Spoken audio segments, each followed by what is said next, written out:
Hello students, welcome back to my YouTube channel Infinity by Vishali. आज हम class 10 NCERT का chapter number 11 area related to circles की exercise 11.1 का question number 9 start करेंगे। अभी तक हमने इस एक्सरसाइज के क्वेश्चन नंबर 1 to 8 कंप्लीट कर लिए हैं। अगर आपने वो लेक्चर अभी तक नहीं देखे हैं तो प्लीज जाके उन्हें एक बार जरूर देख लीजिए। मैंने इस चैप्टर की एक सेपरेट प्लेलिस्ट भी बना दिया ताकि आपको सारे लेक्चर्स एक ही जगह मिल जाएं। तो स्टार्ट करते हैं आज क्वेश्चन नंबर 9 से। देखो क्वेश्चन नंबर 9 है, a brooch is made with silver wire in the form of a circle with diameter 35 millimeter. The wire is also used in making 5 diameters which divide the circle into 10 equal sectors as shown in the figure. देखो ये इस question की figure हमें given है और हमें find करना है the total length of the silver wire required and the area of each sector of the ब्रूच। देखो क्या कहा है इस क्वेश्चन में, ये इस क्वेश्चन की फिगर है। बोला गया है कि एक ब्रूच है, सर्कल फॉर्म में ये एक ब्रूच है जो कि किससे बना हुआ है, सिल्वर वायर से। ये जो पूरा ब्रूच है ये सिल्वर वायर से बना हुआ है और किस फॉर्म में, सर्कल फॉर्म में, जिसका डायमीटर हमें कितना दिया, 35 mm। ठीक है, इस ब्रूच का डायमीटर हमें कितना दिया, 35 mm। ये डायमीटर दिया तो यहां से हम रेडियस निकाल सकते हैं। रेडियस कितना हो जाएगा, डायमीटर का half means 35 divide by 2 mm। Clear. अब देखो आगे बोला है कि ये जो वायर है, ठीक है, ये जो वायर है इससे क्या है, फाइव डायमीटर्स है सर्कल में। ठीक है, जैसे 1 2 3 4 5, ये टोटल 5 डायमीटर्स है और बोला गया है ये जो 5 डायमीटर्स हैं ये 10 इक्वल सेक्टर्स में क्या हो रहा है, डिवाइड हो रहा है। और ये जो डायमीटर्स हैं ये भी किससे बने हुए हैं, सिल्वर वायर से बने हुए हैं। क्लियर। और अब हमें फाइंड करना है the total length of the silver wire required. हमें टोटल लेंथ निकालनी है किसकी, सिल्वर की, जो इसे पूरे बनने में लगा होगा। और हमें क्या फाइंड करना है, area of each sector of the ब्रूच। ये जो ब्रूच है इसके हर एक सेक्टर का मुझे क्या निकालना है, एरिया निकालना है। ठीक है, देखो कैसे करेंगे। सबसे पहले हमें डायमीटर गिवन था कितना, 35 mm और रेडियस हमने वहां से निकाले कितना, 35 डिवाइड बाई 2 mm। अब देखो फर्स्ट पार्ट में क्या है कि हमें टोटल लेंथ निकालनी है किसकी, सिल्वर वायर की। तो क्या लिखेंगे, total length of silver required, sorry silver wire. देखो टोटल लेंथ कितनी होगी, अगर हम देखें ये सिल्वर वायर कहां लगी है, ये जो ब्रूच है, ठीक है, इसके सर्कल में लगी हुई है। मींस ये सर्कल का क्या होगा, सर्कमफ्रेंस होगा, मतलब सर्कल के सर्कमफ्रेंस पे सिल्वर वायर होगी। और कौन से जो 5 डायमीटर्स हैं वो भी किससे बने हुए हैं, सिल्वर वायर से बने हुए हैं। तो 5 इंटू डी हो जाएगा। ठीक है, 5 इंटू डायमीटर। अब वैल्यूज पुट कर लें, 2 इंटू पाई कितना होगा, 22 divide by 7 into radius, radius कितना है 35 divide by 2 plus 5 multiple D, D हमारा कितना है 35। क्लियर। अब देखो यहां पर 2 से 2 कैंसिल, ये 7 के टेबल से कैंसिल, 7 1 का 7 5 का। क्लियर। अब 22 मल्टीपल 5 कितना हो जाएगा, 110 प्लस 5 मल्टीपल 35 कितना हो जाएगा, 175। तो 110 प्लस 175 टोटल कितना हो जाएगा, 285 mm। ठीक है, मतलब जो हमारी टोटल लेंथ है सिल्वर वायर की वो कितनी आई, 285 mm। क्लियर। तो ये था हमारा फर्स्ट पार्ट। अब देख लेते हैं सेकंड पार्ट। अब देखो सेकंड पार्ट है area of each sector of the ब्रूच। इस ब्रूच के हमें हर एक सेक्टर का क्या निकालना है, एरिया निकालना है। ठीक है, देखो कैसे करेंगे। अगर यहां पे इस क्वेश्चन में बोला गया है कि 10 इक्वल सेक्टर्स हैं, ठीक है, जैसे हम ये ले ले 1, यहां से स्टार्ट करें, 1 2 3 4 5 6 7 8 9 10। ठीक है, अब देखो 10 इक्वल पार्ट्स में क्या हो रहा है, डिवाइड हो रहा है। अगर हमारे पास एक सेक्टर आ गया तो वही सारे सेक्टर्स का क्या होगा, एरिया होगा। देखो एरिया ऑफ सेक्टर के लिए हमने फॉर्मूला क्या पढ़ा है, थीटा डिवाइड में 360 degree multiple pi r square. अब मुझे यहां पे एंगल नहीं पता है कि थीटा कितना है, तो एंगल आप कैसे निकालोगे, क्या लिखेंगे, area of, sorry angle of each sector. हर एक सेक्टर का पहले एंगल निकाल लेते हैं। देखो पूरा कितना होगा, 360 डिग्री। सर्कल का पूरा एंगल कितना होता है, 360 डिग्री। डिवाइड हमने कर देना है जितने टोटल सेक्टर्स हैं। कितने टोटल सेक्टर्स है, 10 है, 10 से कर दो डिवाइड, 0 से 0 कैंसिल। तो हर एक एंगल कितना होगा, 36 डिग्री होगा। क्लियर। अब हम क्या निकालेंगे, एरिया निकालेंगे ईच सेक्टर का। तो क्या लिखेंगे, therefore area of each sector कितना होगा, थीटा डिवाइड में 360 degree into pi r square.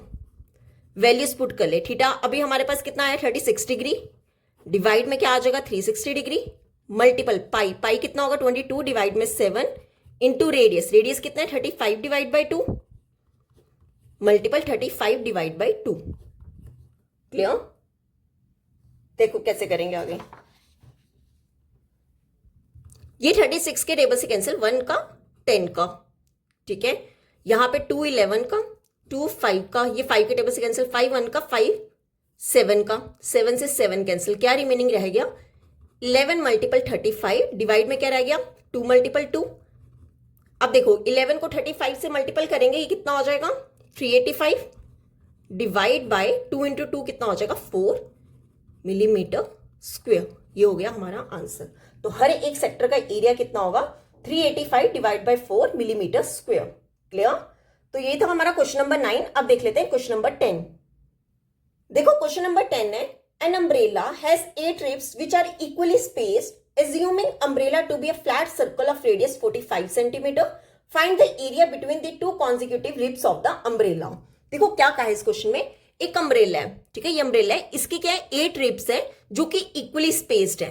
और ये जो अम्ब्रेला है इसको क्या, ये किस फॉर्म में है, फ्लैट सर्कल के फॉर्म में। मींस ये अम्ब्रेला को एक सर्कल फॉर्म में बना दिया हुआ, फ्लैट सर्कल के फॉर्म में, जिसका हमें रेडियस कितना दिया 45 सेंटीमीटर। कितना दिया रेडियस 45 सेंटीमीटर। और हमें क्या निकालना है, एरिया निकालना है किसके बीच में, अम्ब्रेला के 2 कॉन्जिक्यूटिव रिब्स। कॉन्जिक्यूटिव क्या हो गए कि जो दोनों साथ वाले हैं, ठीक है, मींस इसका हमें क्या निकालना है, एरिया निकालना है 2 कॉन्जिक्यूटिव रिब्स का। देखो कैसे करेंगे, पहले हम यहां पे देख लेते हैं। अगर मैं एरिया ऑफ सेक्टर यूज करूं, ठीक है, एरिया ऑफ सेक्टर का फॉर्मूला क्या होता है, थीटा डिवाइड में 360 degree into pi r square.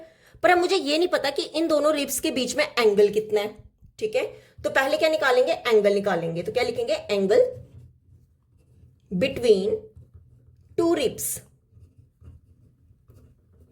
देखो कितना होगा 360 डिग्री, क्या होगा टोटल जो सर्कल का, डिवाइड करेंगे जितने पार्ट्स में ये क्या हो रहा है, डिवाइड हो रहा है। अगर हम चेक करें कितने पार्ट्स में डिवाइड हो रहा है, 1 2 3 4 5 6 7 8, मींस ये 8 रिब्स में क्या हो रहा है, डिवाइड हो रहा है, जैसे क्वेश्चन में हमें दिया गया है। तो 360 डिग्री को डिवाइड कर लो 8 के साथ, ठीक है, ये 8 के टेबल से कैंसिल हो जाएगा 45 डिग्री। तो मतलब 2 रिब्स के बीच का कितना एंगल आ रहा है 45 डिग्री। अब निकाल लेते हैं एरिया। तो क्या लिखेंगे, area between 2 consecutive ribs, 2 consecutive ribs. तो इसका फॉर्मूला क्या होगा, theta divide by 360 degree into pi r square. Clear? Values put कर दो। थीटा कितना 45 degree divide by 360 degree into pi, pi कितना होगा 22 divide by 7 into radius, radius कितना 45 मल्टीपल 45, ठीक है। अब देखो यहां पर क्या डिवाइड होगा, ये 45 के टेबल से कैंसिल हो जाएगा, 45 1 का, 45 8 का, ये 2 4 का, 2 11 का। अब इससे ज्यादा 4 जो है वो कहीं ऊपर डिवाइड नहीं होगा, ना ही 7 से कुछ डिवाइड हो रहा है। तो ऊपर क्या रहेगा 11 मल्टीपल 45 डिवाइड बाय 4 इंटू 7, ठीक है। अब देखो 11 मल्टीपल 45 हो जाएगा 22275 डिवाइड बाय 4 7 का 28 सेंटीमीटर स्क्वायर। ये हो गया हमारा आंसर, किसके बीच में, 2 कॉन्जिक्यूटिव रिब्स के बीच का एरिया। क्या बोला था इस क्वेश्चन में कि अम्ब्रेला जो है वो 8 रिब्स में क्या हो रहा है, इक्वली स्पेस्ड हो रहा है, इक्वली डिवाइड कह लो या स्पेस कह लो। और बोला गया था कि ये जो अम्ब्रेला ये सर्कल फॉर्म है जिसका रेडियस हमें कितना दिया था 45, और हमें क्या निकालना था 2 कॉन्जिक्यूटिव रिब्स के बीच का एरिया निकालना था। देखो रेडियस गिवन था, सबसे पहले हम क्या निकालेंगे, एंगल निकालेंगे। एंगल कितना होगा, देखो पूरा सर्कल कितना होता है 360 डिग्री, और आपने डिवाइड किससे करना है, जितने पार्ट्स में ये क्या हो रहा है इक्वली स्पेस्ड, मतलब 8 रिब्स है तो 8 से आप क्या कर दोगे, डिवाइड कर दोगे। तो हमारे पास क्या आ जाएगा एंगल, और वहां से हम क्या निकाल लेंगे, एरिया निकाल लेंगे 2 कॉन्जिक्यूटिव रिब्स का। क्लियर? तो यहां पे होता है हमारा क्वेश्चन नंबर 10 कंप्लीट। अब देख लेते हैं क्वेश्चन नंबर 11। देखो क्वेश्चन नंबर 11 है, a car has 2 wipers which do not overlap, each wiper has a blade of length 25 centimetre sweeping through an angle of 115 degree, find the total area cleaned at each sweep of the blades. देखो क्या कहा है इस question में, एक car के 2 wipers की बात हो रही है और वो ओवरलैप नहीं कर रहे हैं। जैसे हमने 2 वाइपर्स बना लिए, ठीक है, और ये दोनों जो है वाइपर्स ओवरलैप नहीं कर रहे हैं, और बोला गया है कि हर एक वाइपर की लेंथ कितनी है 25 सेंटीमीटर, ठीक है। ये 25 सेंटीमीटर जो है हर एक वाइपर की लेंथ है, और ये कितना स्वीप कर रहे हैं, कितने एंगल से स्वीप कर रहे हैं, दोनों का एंगल कितना है 115 डिग्री। दोनों 115 डिग्री से ही क्या कर रहे हैं, स्वीप कर रहे हैं, और दोनों वाइपर्स की लेंथ हमें बोली गई है 25 सेंटीमीटर, और ये दोनों जो है ओवरलैप नहीं कर रहे हैं। देखो हमें निकालना क्या है, total area clean at each sweep of the blades, कि ये जो ब्लेड है हर बार स्वीप करने पे कितना क्लीन कर रहे हैं, इसका हमें क्या निकालना है, टोटल एरिया निकालना है। क्लियर? देखो कैसे करेंगे, थीटा हमें कितना दिया 115 डिग्री, रेडियस कितना दिया 25 सेंटीमीटर, ठीक है। अब हमें क्या निकालना है, एरिया निकालना है, तो क्या लिखेंगे, total area cleaned at each sweep. देखो कितना होगा, ये हमारा कुछ सेक्टर सा बन रहा है, तो सेक्टर का फॉर्मूला लगा लो, theta divide by 360 degree into pi r square. अब देखो यहां पर क्या करेंगे, हम 2 से मल्टीपल करेंगे। क्यों 2 से मल्टीपल करेंगे, यहां पर 2 वाइपर्स की बात हो रही है, ठीक है, और दोनों वाइपर्स का जो एंगल है वो भी सेम है, और दोनों का जो लेंथ है वो भी क्या है, सेम है। तो हम एक ही बार क्या लिख लेंगे, 2 से मल्टीपल कर लेंगे, मतलब जितना एरिया जो है फर्स्ट वाइपर ले रहा होगा उतना ही एरिया जो है वो सेकंड वाइपर ले रहा होगा, तो 2 से मल्टीपल कर लेंगे। वैल्यूज पुट कर ले, 2 मल्टीपल थीटा, थीटा हमारे पास कितना है 115 डिग्री डिवाइड में 360 डिग्री इंटू पाई, पाई कितना होगा 22 डिवाइड में 7 इंटू रेडियस, देखो रेडियस कितना है 25 मल्टीपल 25। क्लियर?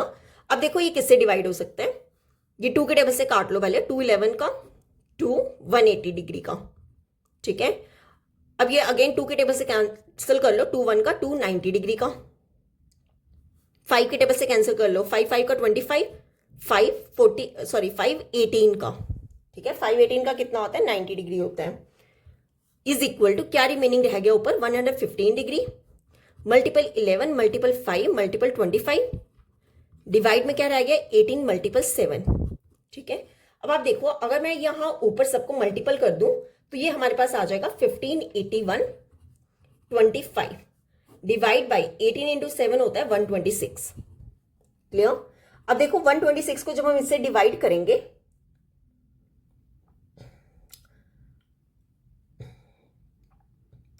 अब देखो 1581.25 को जब हम डिवाइड करेंगे 126 से, ये हमारे पास आ जाएगा 1254.96 सेंटीमीटर स्क्वायर। क्लियर? ये हो गया हमारा आंसर, मतलब कितना टोटल एरिया क्लीन हो रहा है हर एक बार स्वीप होने पे 1254.96 सेंटीमीटर स्क्वायर। क्लियर?